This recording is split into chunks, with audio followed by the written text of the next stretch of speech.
Okay, we should be live. I'm going to check. I have a lot less to check tonight, so that's awesome. I'm going to check YouTube and just make sure we're streaming in YouTube. And then, of course, we're streaming on StreamYard.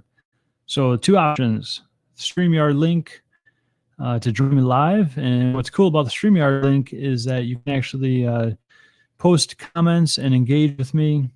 You can ask questions and so forth. So that's pretty cool. We can be more interactive together on StreamYard. Or you can head on over to the YouTube channel, Midwest Rockers, and view me live there. And I'm going to just check to be sure we are indeed live.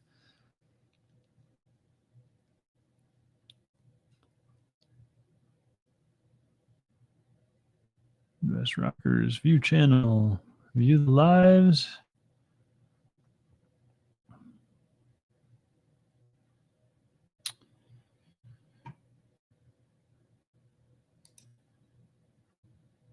Interview part 2. Helps everyone feels okay. It looks like we are live. Forgot to turn my phone down here. Okay, good. So let me get it off my. Let's do this. Mute the phone. We're live in the phone. I see we're live on the desktop, so everything looks good. Okay, so again, we have two options. We have the StreamYard option. If you choose to join me and view on StreamYard, then we can actually interact. You can ask me questions, post comments, and so forth. Ask questions by posting a comment, and then we can interact with each other. Or again, you can join or subscribe to and hit the bell icon for notifications on these lives, streams, videos I uppost onto YouTube in the new group Midwest Rockers. And so now we have two options.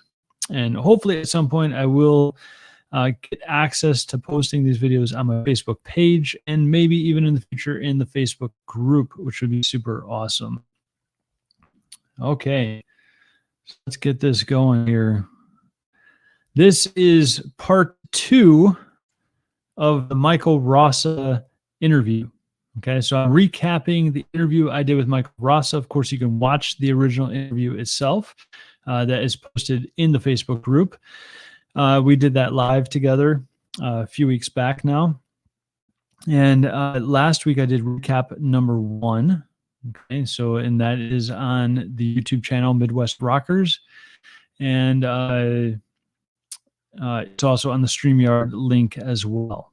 Okay, so I'm going to probably repost the actual video from last week in the group. I'll probably do that tomorrow or the day after. I didn't want to interrupt this live and get you guys distracted from this one. So the group lives go live either Monday or Tuesday evenings, somewhere between 8:30 and 9:30 p.m. We'll get that dialed in better as we move forward. Cool. So tonight I'm going to start with the Rock Guitarists of the Midwest Manifesto. We are the Midwest Rockers. We keep music alive. We fuel the local scene. We entertain our audience. We promote the venues. We build super fans. We cultivate a family feeling. We stand together. United we rock. We are the Midwest Rockers. So that is a new current manifesto of the Rock Guitarists of the Midwest Facebook group. And again, I'm going to recap what this group is about for those of you that are watching, joining, or seeing the replay, who are starting to kind of follow things and see what's going on. This is about education, entertainment, and engagement.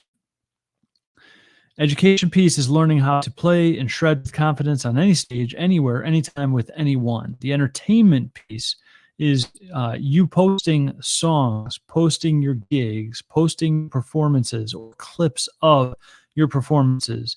We might do a contest or two inside the Facebook group. We're still thinking about that. If we get big enough, we might start hosting some local events as well. Okay, so that would be pretty fun. Engagement piece is about connecting with one another. You and I connecting with each other, connecting with the other group members, supporting one another, learning from each other, encouraging each other, etc. So why should you visit the group often? For connection, community, and creativity, unlocking ideas in a mastermind style setting, to share experiences, to share answers and feedback. It's a supportive group of like-minded musicians seeking similar goals.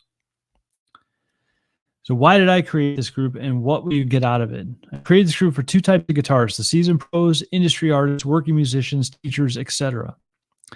The second group is those who want to improve their ability and confidence to play on any stage, anywhere, anytime, with anyone.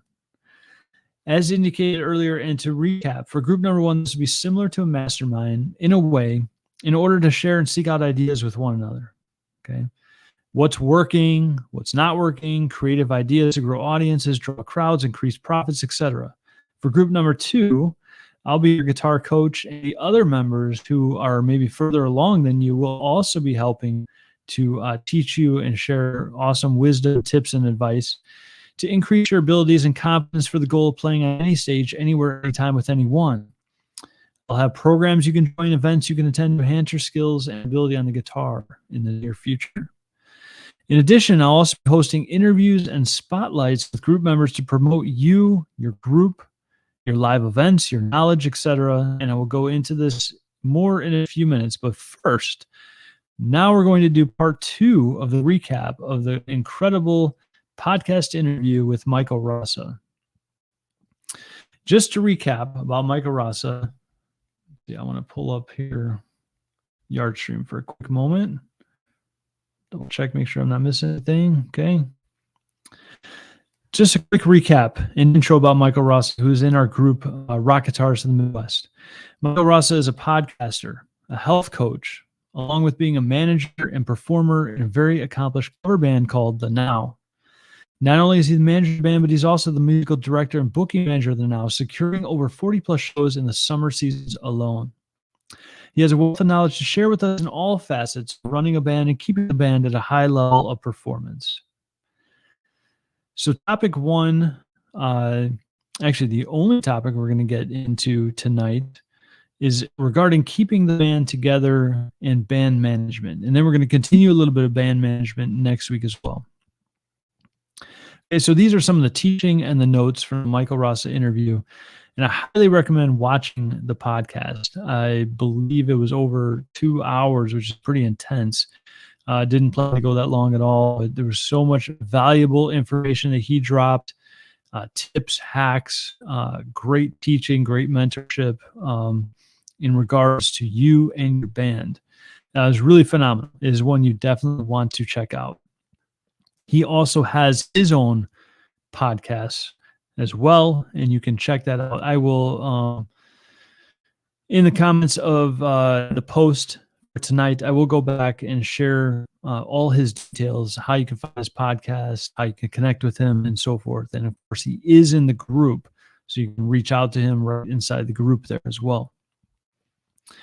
So, and then also on, I believe last week's or the actual podcast I did with him, all his contact information is there already, but I will send it out again. Okay. So some of the teaching and notes, again, about keeping the band together and band management in particular from Michael Rossa. One, he said, you need to set the tone of the band from day one. It all starts with how do you attract members before how do you keep members? I found that interesting. It's a kind of a secret tip there. How do you attract members before how do you keep members? It's the way you start the relationship. When adding a member, he talks about the vision of the band. This is what the band is going to be. This is what is required of you to be in this band. That's it. Accept it. Or if you don't, that's cool. You can still be friends. I still like you, but this is just not the band for you. So again, it starts with how to attract members, not how do you keep members. So I think often as bands, we think, oh, how are we going to stay together long term? How are we going to keep this relationship going? How are we going to keep the members in our band and so forth? But he's saying you want to start with how to attract members. Okay. He says, even in severe need, you want to start with the vision and the foundation. This helps each member of the band know what to count on, what to expect, and teaches them from the beginning how to be in this band that they're joining. You want the members to be somewhat who they want to be, but under that umbrella of this is what the vision of the band is, and you cannot stray from this vision because this is what we're going to do. This way, it is clearly laid out for all members of the band, and there are no disagreements. So I thought that was very interesting. It was awesome take on this, on the way he goes about this. Okay, so then I asked him, I said, well, do you mind sharing your vision for the Now Band with us? Because I thought maybe an example of how to create a vision for the band would be valuable to you guys as members in this community and who are already in bands and you're performing and you're booking gigs and etc. Maybe some members have dropped out and looking for new members. This is an excellent look at how to create a vision for the band by just examining the vision he created for the band The Now. Again, the band is The Now, THENOW, The Now Band. Okay. So their vision for the band is to be a harder rocking band that is very energetic and performs the material in reverence, being honest to the material. We will display the material as best as we can and take it seriously enough not to blow things off with the band. We understand that we're going to try to put this product out there as a very well-run product, and it's going to be done at a very high level. Each member will be expected to perform their part to the best of their ability. Look, bands like the Rolling Stones and Bon Jovi don't haphazardly do things. They are bands that are run with deep vision. Our vision is to be a rocking cover band with a lot of energy who delivers the material in as meticulously best fashion as we can under our own abilities, because we cannot do things perfectly, but we can do it really, really well. We want the audience to feel the songs. We also decided that the band would be a 4-piece band because we like that look on stage. So that is the vision of the Now Band, and you may want to replay that a few times and kind of re-listen to that, so you can work on, if you haven't created a vision for your band already, you can work on creating a vision for your band through Michael's example of the Now Band. And then after Michael shared the vision of the Now Band, we went on to further discuss vision in a band. We discussed how the vision evolves, and that it's a foundation with flexibility. Okay. It's the vision is the brick and mortar foundation. And as time moves on, the walls are built. Additions are made, maybe some demos, maybe some foundational repairs. You're constantly assessing, checking the market, getting fan feedback, super critical, super important, getting fan feedback. You want to talk to your audience, get to know your audience, become friends with them. Spend a little time after the gig when and as much as possible to connect with those that are coming up to you and talking. Ask them questions as they engage with your Facebook pages, your channels. Maybe you got a YouTube channel, etc.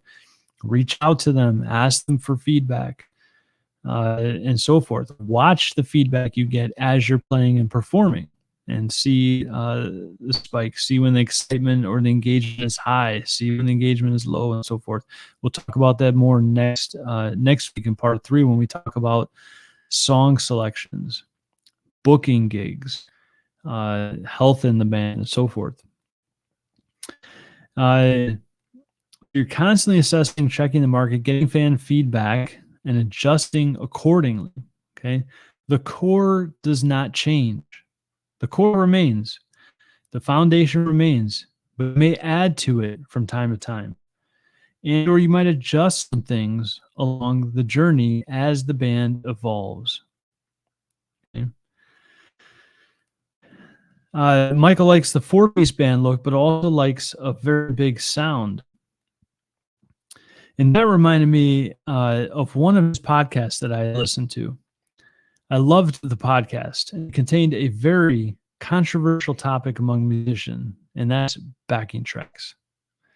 Okay, Michael shared and reiterated his thoughts on the topic regarding that podcast he did live in an interview with me. So people assume, said Michael, that if backing tracks are used, the individuals of the band are not talented musicians. But that doesn't make sense because the band members actually recorded those tracks. They performed the music themselves that they're playing in the show. The idea, and catch this, listen to this, listen up.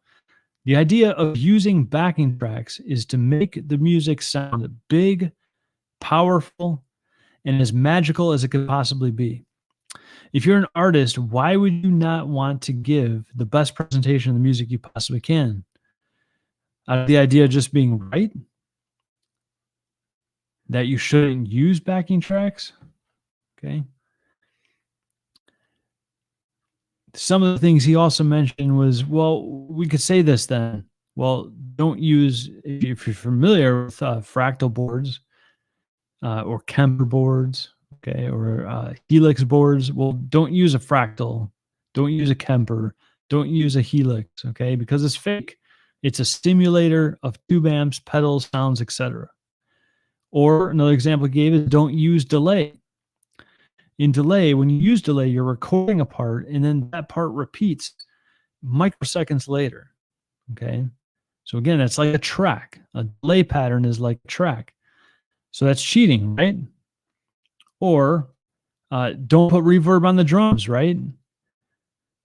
I mean, are these all fake embellishments that shouldn't be used? I mean, how far are we going to take this? Okay.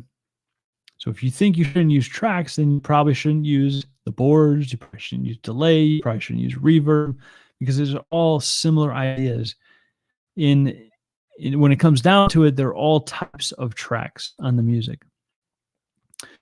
He gave us an example. He said, let's say you need a keyboard player, okay, and you can't find one because in 2024, right now, it's very difficult to find keyboardists that are available to play all your gigs and who can also sing.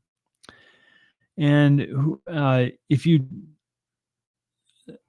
don't want to sit on the sidelines for say 6 months trying to find a keyboard player that can also do background vocals, maybe he or she can do some lead singing as well, then what I mentioned is go record some tracks. Okay, go record those keyboard parts and go get some gigs. Don't let that set you back. Don't let that hold you up. Okay. He also indicated that almost every major artist in modern day is using tracks of some kind. And I found that to be very interesting as well. Some examples, or at least one example he brought up. He brought up a few examples, but here's one. What about Ed Sheeran? I never know how to pronounce his name, so if I pronounce it wrong, I apologize. But Ed, he records his parts in a loop pedal live. Okay, he doesn't pre-record them; he records them live, which is a really cool effect, right? You're the audience, and you're literally seeing him compose and write these parts right before your eyes on stage. So he records a part, he plays it, he hits the pedal. That part he just recorded keeps repeating. Now he adds a new layer. He records another part, hits the pedal. Now there's 2 layers to that song going, and he repeats the process. And it's layer upon layer until you compose like a full song and singing with it and so forth. Okay, so those essentially are tracks. That's what's happening. It's no different than if you're in a studio recording the tracks versus recording the tracks live. Okay. So if it's not any different than your band, then why is it a problem? Why is it any different to people? Why do musicians feel like you shouldn't record tracks and then go live with them and play them in the background when you're doing a performance yourself, when you got one of the biggest iconic stars of our time on stage essentially doing the exact same thing. He's only doing it in real time. The only difference is he's doing it in real time and you're doing it in a studio to play them in the background during your performance on a live set. It's essentially exactly the same thing. And what's really interesting is that nobody cares. They just don't care. The fans don't care. They want entertainment. They want to be entertained. It's actually us musicians that are making such a big deal about this. So it's musicians that are fighting among ourselves saying it's not real. You're not using true musicianships if you use backing tracks. Well, are you being a true musician if you use a simulation board such as a fractal board or Helix or Line 6? Are you being fake because you're using delay? And that's essentially a track that repeats itself microseconds later. What about reverb? It's like an echo reverberating room. Okay. So really, how far are we going to take this as musicians? But the important thing is that the fans don't care. They just don't care. They just want to be entertained. They're there to get a show. They're there to enjoy the music. Especially if you're a cover band, they're there to experience the song the way they're used to hearing it. Okay, so these things embellish the music. He brought up no one cared about Kiss, who recorded a piano track to play live in the song Beth way back in the 70s. Nobody cares. And again, Michael and I were talking about the fans. When we say nobody cares, we're talking about the fans. Those are who are there to receive the entertainment from us. The people that care are the musicians. It's a big battle among musicians. Look, if you don't like backing tracks, don't use them. Just go play your gig. Be a 3-piece, be a 4-piece, be a 5-piece. Get 7, 8, 9 people on the stage and do a full performance so you don't have to use backing tracks. Okay, create a big show if that's what you want. But neither one is a problem. They're both good options. Okay. So the tip he gave us is if you don't have the capacity in your group to add more members, okay, but you still want to sound big, you want to have an entertaining, engaging gig, and tracks can be a solution. They can be an answer, okay? And there's some bonuses that go along with that. Smaller bands don't require large stage to perform. Small stages work just fine, which means you have more gigging opportunities than, say, a large band that might need like a 30-foot by 40-foot stage. Okay.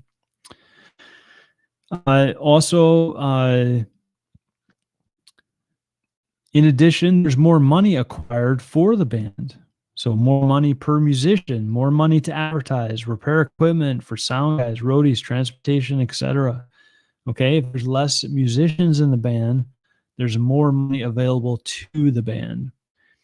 Or you can, on another side, just as I'm thinking out loud here, you can get some smaller gigs. Maybe you don't need to get as much money as other bands, opening up opportunities for you to play more often and start building a larger fan base. Maybe you got a small fan base right now, and now you can play all these micro, mini, medium stages, large stages, festivals. You have a whole world of opportunity before you to really build your fan base and build up the super fans. And then, down the road, you can change the show. You can start adding more members.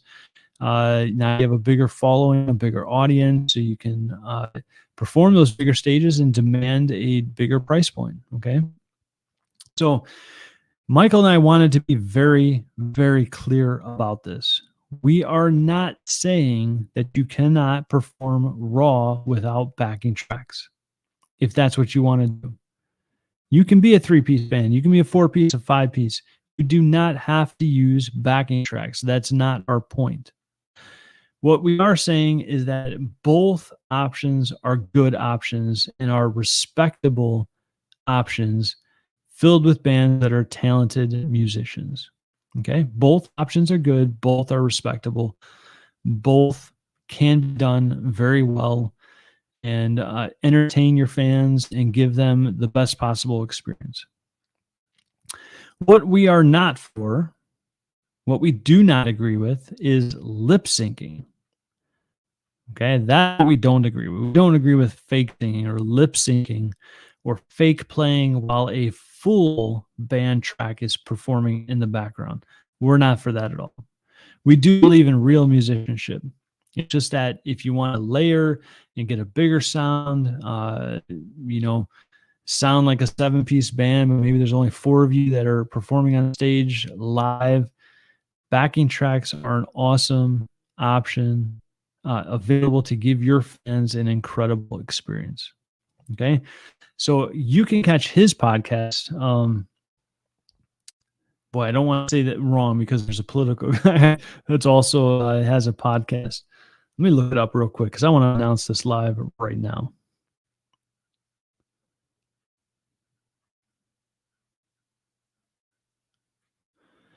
The Rossa Report. The Rossa Report.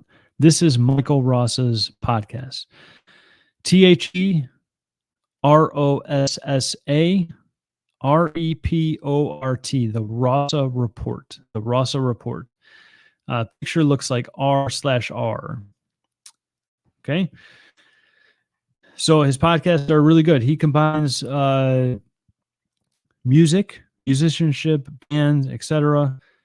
So music, and then also his health coaching. So he's a musician, band manager, etc., and booking manager. He does everything, and also a health coach. And he's a podcaster. So he has his own podcast show.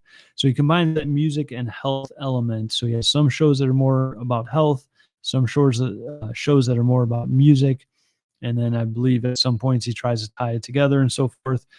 But you can find that episode on there. I should have the actual episode pulled up. Maybe I can find it for you guys real fast here. Let's see.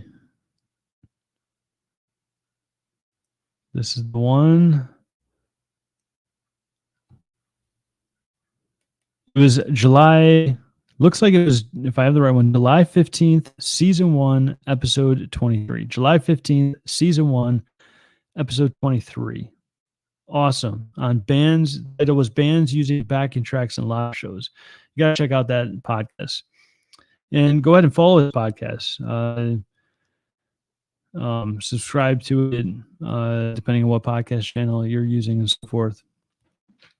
Great stuff. Really good stuff. Listen to a bunch of his podcasts. So very good.